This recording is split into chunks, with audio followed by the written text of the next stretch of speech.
Les amis, je suis avec Jean-Paul et Jean-Paul est quelqu'un de spécial ici puisque c'est le juge canin. Bonjour Jean-Paul. Bonjour. Comment ça va? Ça va bien? Moi ça va aussi. Alors dis-moi Jean-Paul et dis-nous à tous les spectateurs en quoi consiste le rôle d'un juge canin. Alors le rôle d'un juge canin, c'est de sélectionner les meilleurs reproducteurs, les meilleurs chiens pour après être les mâles meilleurs étalons et les femelles de bonnes reproductrices. Alors le rôle, c'est de trouver le chien qui est le plus proche du standard de la race. Le standard, c'est un texte qui est écrit, il fait 2 à 3 pages, qui décrit le chien, la race, du bout du nez jusqu'au bout de la queue. Voilà la couleur des yeux, la forme du crâne, est-ce que les dents, comment elles doivent être mises, le dos, la couleur, la qualité du poil, ça c'est écrit dans le standard. Et donc on cherche le chien qui est le plus proche du standard. Voilà un peu le rôle du juge. Il y a des juges internationaux qui vont un peu partout. Et il y a des juges nationaux. Ici, il n'y a pas de juge encore, mais ça pourrait venir, ça devrait venir. Ça va devenir bientôt. Oui. L'année prochaine, je pense qu'il y aura des juges malgaches et qui pourront juger l'expo canine. Et comme ça, je ne suis pas obligé de venir chaque année. Pourtant, c'est quand même un pays très sympa, Madagascar. Mais non, mais il fait chaud, mais peut-être un peu trop, puisqu'on parce a que tendance un peu à rougir. Un coup, et ça, c'est le premier jour.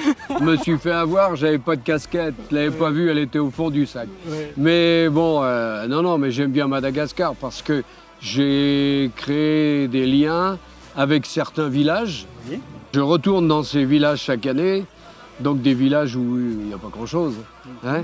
Et les familles me reconnaissent et ça y est, d'une année sur l'autre, je les ai suivis depuis plusieurs années et je fais des photos à l'intérieur de la maison, sur le lit en général, avec la mère et les enfants. Et quand je reviens l'année suivante, je leur donne des photos. Vous voyez, et là par exemple, j'ai des photos que j'ai fait l'année dernière ici dans la banlieue de Tananarive et je ne les ai pas remis encore aux gens. Vous voyez, c'était dans une école, là, bon, alors je fais des photos, la grand-mère avec le petit, un peu tout le monde, et je leur donne les photos l'année suivante. Donc malgré tout, tu dis comme ça, tu n'es plus obligé de revenir, mais la vérité, c'est que tu es très attaché à ce pays. Et ben voilà, exactement. Tu peux rien nous cacher. Voilà, exactement, et il n'y aura peut-être pas d'expo l'année prochaine, mais l'année suivante, parce que on arrive déjà en fin d'année, mais c'est déjà prévu que je reviendrai avec le président de la centrale canine de Paris. C'est un vétérinaire et qui était avec moi en 2019 et qui attend avec impatience de pouvoir revenir. Mais comme c'est un vétérinaire qui est très débordé, il a du mal à trouver du temps. Mais hier, il m'a dit « J'attends avec impatience de retourner en 2024 avec toi ». Alors moi j'aimerais dire, parce que tu disais tout à l'heure, peut-être qu'un jour, enfin non, ça va devenir, un jour il va avoir ici à Madagascar un juge national et peut-être que ça plusieurs juges nationaux et peut-être donc ça va créer des vocations. Comment on fait pour devenir juge? Eh bien il faut déjà être éleveur d'une race. D'accord, il faut commencer dans le métier. Il faut commencer par montrer qu'on est capable d'avoir fait quelque chose dans le chien avant de juger les autres. Donc il faut qu'il ait élevé la race et qu'il ait bien élevé la race quand même. D'accord.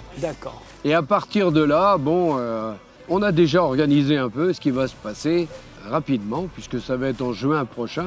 D'accord. Il va y avoir quelques éleveurs ici qui vont venir à Paris, à la Société Centrale Canine, en même temps que les juges français.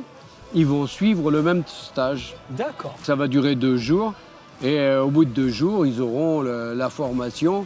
Après, on verra, pour leur apprendre le métier, il faut qu'ils soient assesseurs avec moi, c'est-à-dire qu'ils m'accompagnent, par exemple là, et je leur dis, tu vois, le Rottweiler là, ses yeux sont beaucoup trop clairs, il faut que les yeux soient plus foncés. Donc tu leur transmets ton savoir. Voilà. En fait. Tu leur transmets le savoir. Alors ça s'appelle faire un assessorat. Un assessorat, et quand ils ont fait des assessorats, ils deviennent juges. Alors l'idéal pour eux, mais c'est compliqué, c'est de venir à La Réunion, puisqu'il y a 2 expositions canines à La Réunion, par an, dont des expos avec 1000 chiens, avec plusieurs juges, parce qu'à La Réunion, on est 5-6 juges, on n'est pas tout seul, avec différents juges, ils pourraient avoir une formation rapide. Et en 2024, ils devraient être déjà prêt à assurer ce genre d'événement, à couvrir ce genre d'événement. Voilà. Vous voyez, c'est très proche en fait, c'est du concret. Oui. Alors moi j'ai une dernière question pour toi. Oui. Qu'est-ce que tu penses de justement des races ici à Madagascar, les races présentes? C'est à peu près partout pareil. Dans tous les dom-toms, tu sais, les pays, nos départements d'outre-mer, on retrouve toujours les mêmes races qui sont importantes. Un peu, il faut le dire, les chiens des molosses, les rottes, les bergers allemands, bon, les malinois, on le retrouve dans tous les pays aussi. Mais bon, ça avance tout doucement, il faut avancer. Tu sais, c'est pas du jour au lendemain. Quand je repense à la Guadeloupe, on a commencé, on avait comme ça, une centaine de chiens. Maintenant, on est à 350 chiens. Et de la qualité, oui. Donc bien parti, c'est sur la bonne voie. Voilà, c'est sur la bonne voie. Il n'y avait rien avant, hein. Donc il faut bien démarrer.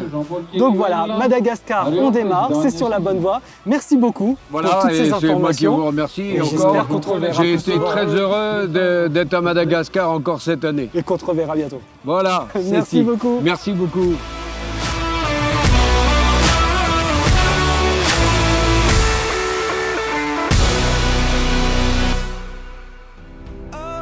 We are all